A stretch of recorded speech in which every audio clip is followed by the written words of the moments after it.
अखिलेश भैया जिंदाबाद जिंदाबाद जिंदाबाद, डिम्पल भाभी जिंदाबाद जिंदाबाद जिंदाबाद। 1 2 3 4 अखिलेश भैया अब की बार। 1 2 3 4 अखिलेश भैया अब की बार। जोहिया से गइल बाटे सब सरकार हो, पढ़ल लिखल कन के भइल बा बेकार हो। बीजेपी के हो ज्यादा पा कहले, लइका लइका अब सपा कहले, योगी जी के कंठी जापा कहले, लइका लइका अब सपा कहले। जोहिया से गइल बाटे सब सरकार हो, पढ़ल लिखल कन के भइल बा बेकार हो। बीजेपी के हो ज्यादा पा कहले, लइका लइका अब सपा कहले, योगी जी के कंठी जापा कहले, लइका लइका अब सपा कहले।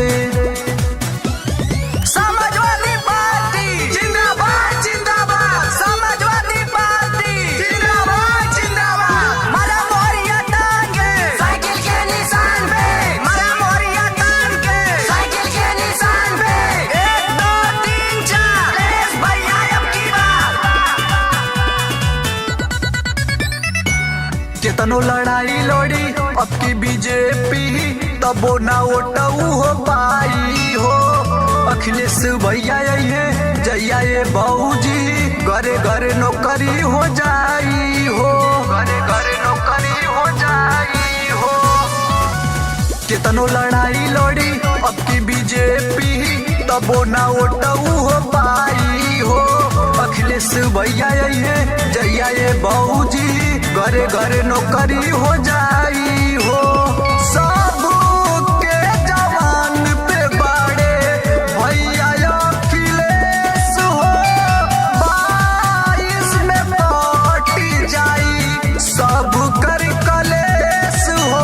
हर दिल से बाबा रफा रहेले, लइका लइका अब सपा कहले, योगी जी के कंठी जापा कहले, लइका लइका अब सपा कहले। मुलायम सिंह यादव जिंदाबाद जिंदाबाद जिंदाबाद, मुलायम सिंह यादव जिंदाबाद जिंदाबाद जिंदाबाद। अखिलेश भैया जिंदाबाद जिंदाबाद जिंदाबाद, डिम्पल भाभी जिंदाबाद जिंदाबाद जिंदाबाद। मारा मोहरिया तान के साइकिल के निशान पे। बुढ़वा जवान सबे बैले सपाही, अब केहू नाही रोक के पाई हो। साइकिल सरकार बनी यूपी में भैया, कमल के फूल मुरझाई हो। यूपी में भैया कमल के फूल मुरझाई हो। बुढ़वा जवान सबे बैले सपाही, अब केहू नाही रोक के पाई हो। साइकिल सरकार बनी यूपी में भैया, कमल के फूल मुरझाई हो।